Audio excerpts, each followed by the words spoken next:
유튜브가 재미가 있어야 되는데 미국 편처럼 이렇게 길면은 흥미를 떨어뜨리죠. 이게 제가 실수한 것이고요. 앞으로는 이렇게 긴 영상은 만들지 않겠습니다. 미국 이야기 일단 시작한 것이니까는 짧게 마무리하기로 하죠. 1990년 8월 2일 이라크가 쿠웨이트를 침공합니다. 여기에 대항해서 미국, 영국, 프랑스 이렇게 34개 다국적군이 이라크와 전쟁을 벌이는데 이것이 걸프전입니다. 이란 이라크 전쟁으로 해서 이라크가 좀 먹고 살기가 힘들어졌죠.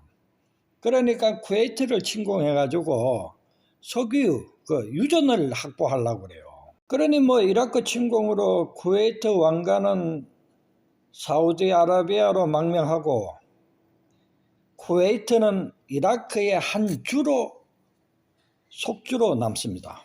여기에 미국서 이라크 보고 철군해라 하고 겁박을 주는데 후세인이 거부를 해요.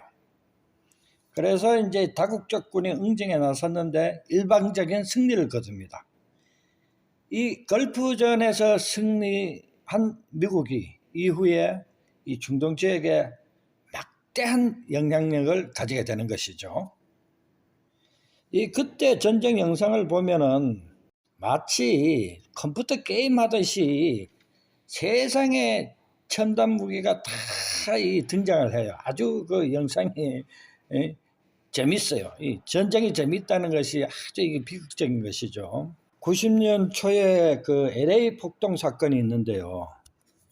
1992년 4월 29일에서 5월 4일까지 미국 로스앤젤레스에서 흑인 봉기 사건입니다. 이 1년 전에 91년 3월 3일 날 고속도로 순찰대가 가속 차량을 추격합니다. 그 범인을 잡고 보니까 흑인이야. 근데 뭐 좀 마약도 한 것 같고 술도 먹은 것 같고 이러니 경찰관이 엄청나게 폭행을 해버렸어요. 이 영상을 인근의 주민이 비디오로 촬영해 가지고 방송사에 제보를 해버렸네. 그러니까 뭐 미국에서 막 인종차별이라고 엄청난 소요가 막 일기 시작하는 거예요. 거기다가 법원이 또 이 경찰관을 무죄 석방을 해버려요.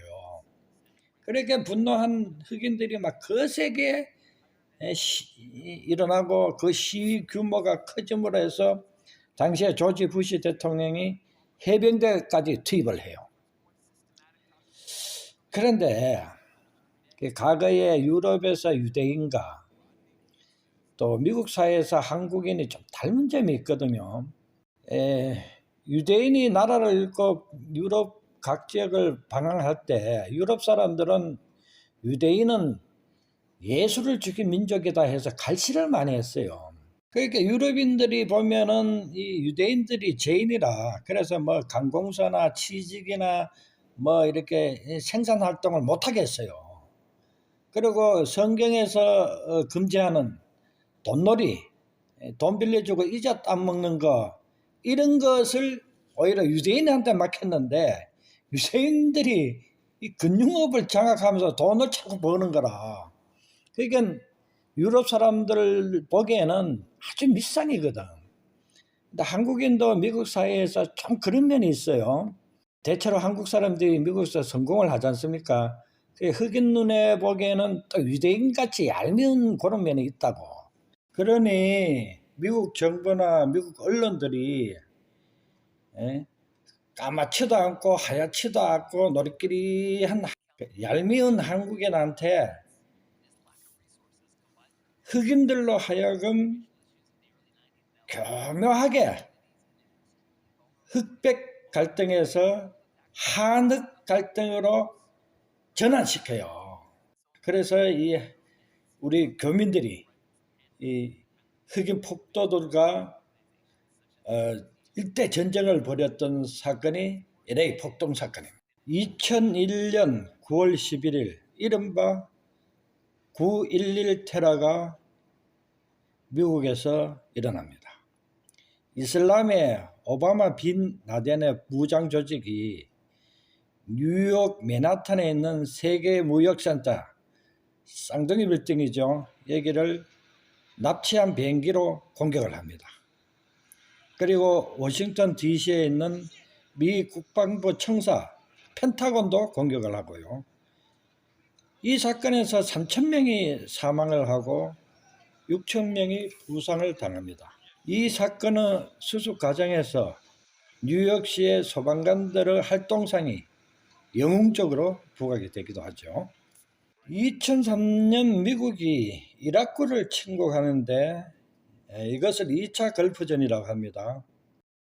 미국은 이라크가 대량 살상 무기를 개발하고 있다 해서 전쟁을 일으켰는데, 전쟁이 끝날 때까지 이라크에서는 대량 살상 무기가 발견되지 않아요.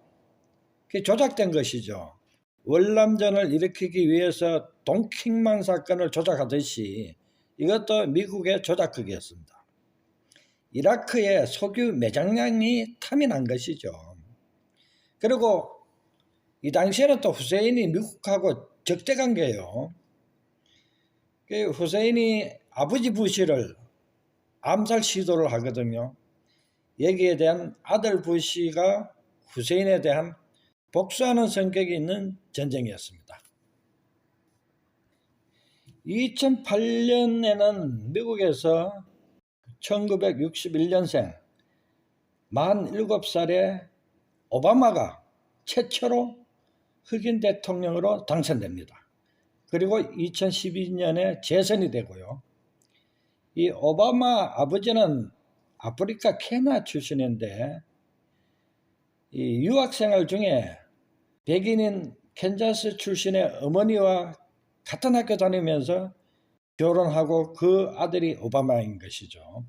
그리고 2021년 7월에 미국이 20년 동안 무려 2,000조나 쏟아부은 아프가니스탄에서 철수합니다. 자신들이 축출한 탈레반 정권이 복귀해서 재집권하죠.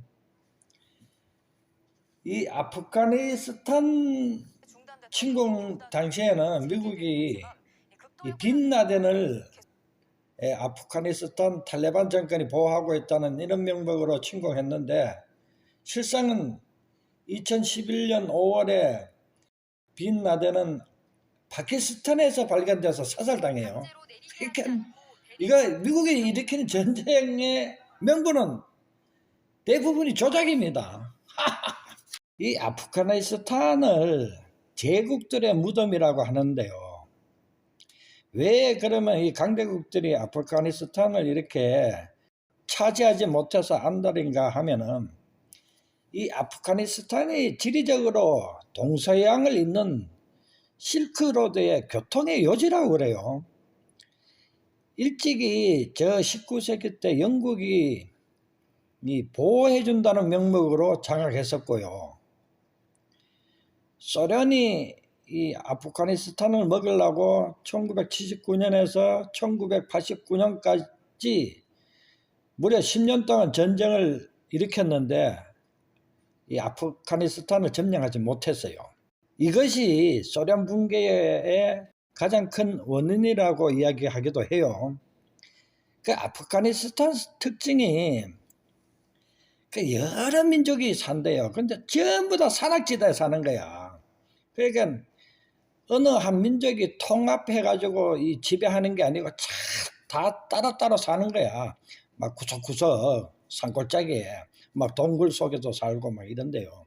그런데 외세 침입이 되면 이 다 각기 다른 민족들이 엄청나게 결집을 해서 외세만큼은 막 여럿이 막아낸다는 것이죠. 그러니까 미국도 20년 동안 그 첨단 무기를 활용해서 집어삼키려 해도 실패하고 나온 거예요. 그래서 미국은 베트남 전쟁과 더불어서 아프가니스탄 전쟁에서도 실패한 경우가 되는 것이죠. 우리가 늙어가는 과정에서 무슨 인문학이나 이럴 수도 있는데, 이 인문학을 지혜로 활용하기 위해서죠. 우리가 뭐 역사를 알아가지고 시험 치겠습니까? 취직하겠습니까? 또는 승진하겠습니까? 그런 시기는 지났단 말이죠. 나이가 들어감으로써 인문학을 접해봄으로써 지혜로 활용하고자 하는 것이죠. 마치 나이 먹은 여우가 힘 좋은 젊은 여우보다 사냥을 더 잘하듯이 그 길목에서 탁 지키고 있다가 먹잇감을 탁 공격하듯이 그런 지혜를 가지기 위해서 인문학을 한번 거론해 보는 것입니다. 나이 들어서 지혜롭지 못한다면 그동안 쌓아온 경륜은 쓸모가 없이 되는 것이죠. 잘못하면 그런 경륜이 오히려 노후 생활을 망치는 독이 될 수도 있는 것입니다. 그래서 이렇게 주접스럽게 역사 얘기를 한번 해보는 것입니다. 그동안 지루한 영상 고맙습니다.